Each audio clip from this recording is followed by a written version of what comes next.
네, 그 다음에 16번 문제 한번 볼게요. 16번 문제. 이러닝 종료 후 과정과 관련된 자료를 다음 보기에서 모두 고르시오. 이렇게 되어 있습니다. 모두 고르시오.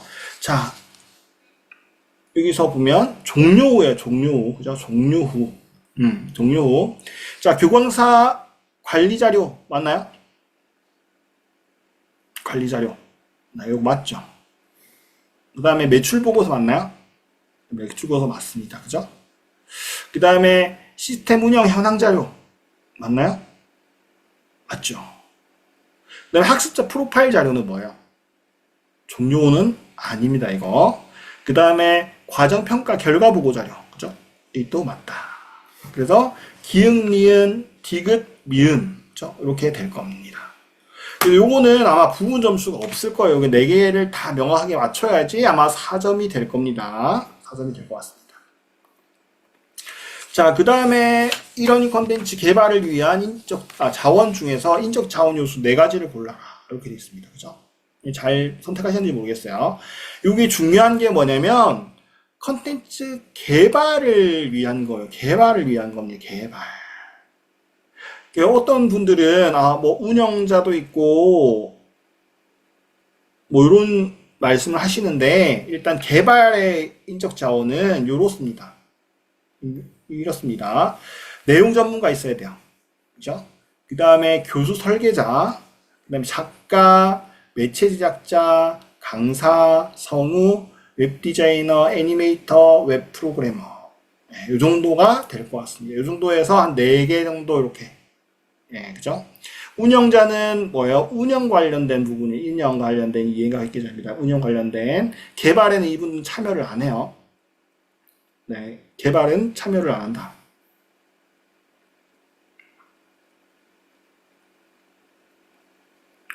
하지 않는다. 네, 이렇게 기억을 하시면 좋을 것 같습니다.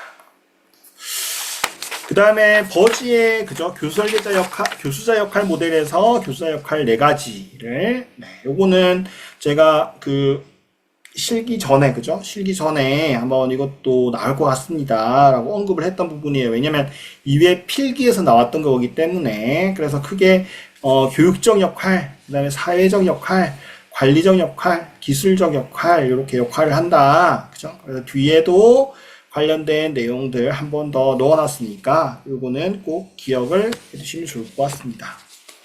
그래서 요거는 다시 뭐 부가 설명을 드리지는 않겠습니다. 자, 그 다음에 이제 19번 문제, 19번 맞죠? 19번 요것도 법령과 관련된 문제입니다. 법령과 관련된 문제. 법령과 관련된 문제입니다. 자, 원격 교육에 대한 학점 인정 기준의 일부다. 그죠? 해당하는 내용을 보기에서 골라서 빈칸을 채우세요. 이렇게 되어 있습니다. 그래서 이 법령과 관련된 문제, 제도와 관련된 문제는 제가 늘 말씀드렸듯이 이런 숫자나 어떤 단어를 괄호를 그죠? 넣는 문제가 나올 테니까 연습하실 때 뭐예요? 괄호를 좀 지우고 이렇게 그죠? 한번 기억해 보시는 형태로 제가 좀 연습을 해라 라고 말씀드렸습니다. 그죠? 그래서 7조 이수학점 관련돼서는 그죠? 기읍 블라블라 최대 이수학점은 그죠? 그래서 보통 뭐 2개 시점 보면 주간, 연간 2가지 중에 하나 선택하면 되잖아요. 여기 올 거는 그렇잖아요. 그죠? 그 뭐냐면 연간이죠. 연간. 주간 이수학점이라는 게 사실 좀 그렇잖아요. 요 정도는 맞춰줄 수 있을 것 같아요. 보기가 있으니까. 주간 이수학점이라는 건 좀 그렇잖아요. 그죠? 그래서 연간 최대 이수학점은 이제 여기서부터 좀 헷갈리시는 분들이 계시더라고요. 그죠? 최대 이수학점은 그죠? 42학점이죠. 42학점. 그 다음에 무엇을 초과할 수 없다.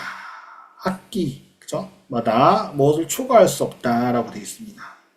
그렇죠? 이게 2가지가 많이 헷갈리시는 것 같아요. 24학점, 25학점. 24학점이죠. 24학점. 초과. 그렇죠? 그래서 연간 최대 이수학점은 42학점으로 하되 학기마다 24학점을 초과할 수 없다. 맞나요? 네.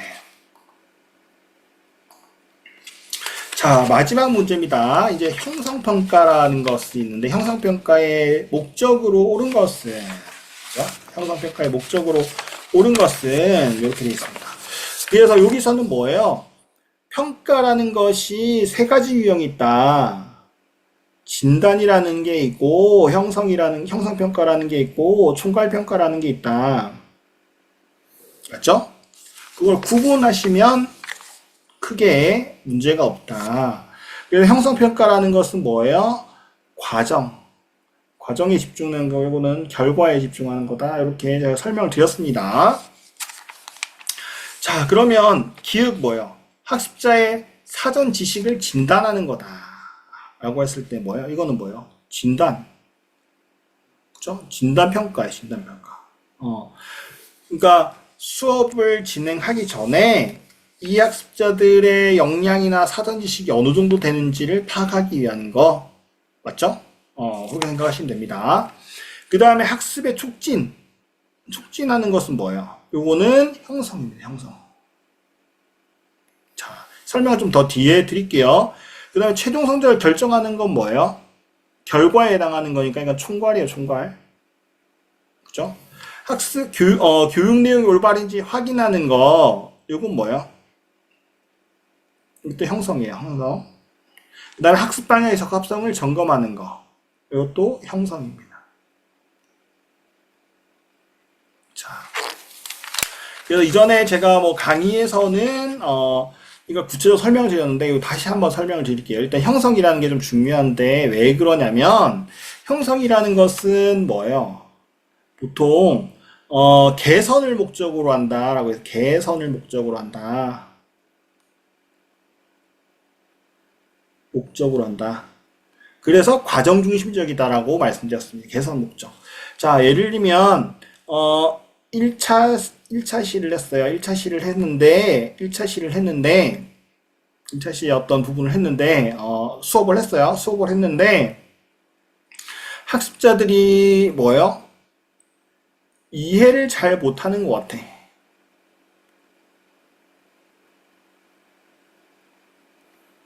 그죠? 그러면 다음 할 때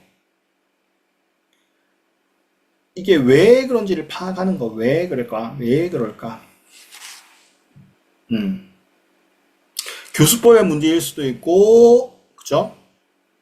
아니면은 난이도가 조금 문제일 수도 있고, 뭐 여러 가지 문제가 있을 수 있잖아요. 맞죠? 그러면 그것을 파악해서 2차 시 때는 그걸 반영하는 거예요. 개선인 거죠, 개선. 맞죠? 그러면 요때 다시 말하면 이제 교육 내용이 올바른지 확인하는 거. 다시 말하면 뭐 교육 내용도 있을 수 있고 교수법도 있을 수 있고 뭐 여러 가지 부분들 그죠? 이걸 이 형성 평가를 통해서 확인을 할 수가 있다라는 거죠. 그래서 개선된 것을 활용해서 개선된 방법이나 조금 내용들의 어떤 수정들 이걸 활용해서 뭐 2차 시 때 이렇게 수업을 운영한다. 혹은 이게 이제 뭐 차시 개념으로 이렇게 하지만 보통 우리가 교육 운영이라는 것을 하다 보면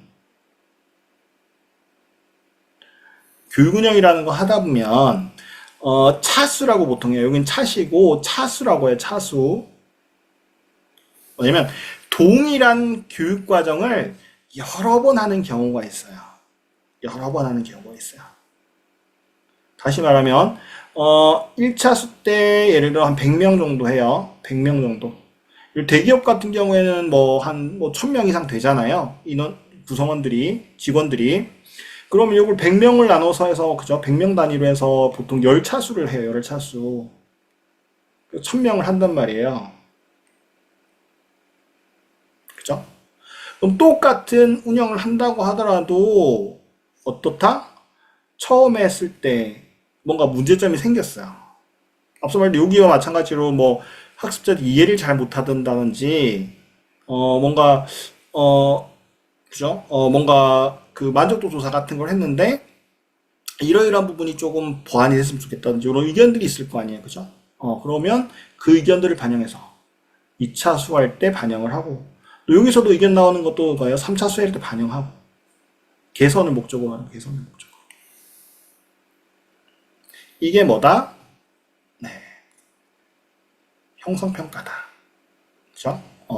그런 차원에서 이게 이제 정답이 니은, 학습의 촉진 부분, 그 다음에 리을, 올바른지 확인하는 부분, 그 다음에 방향성에 대한 적합성을 점검하는 목적으로 형성평가들을 하게 된다.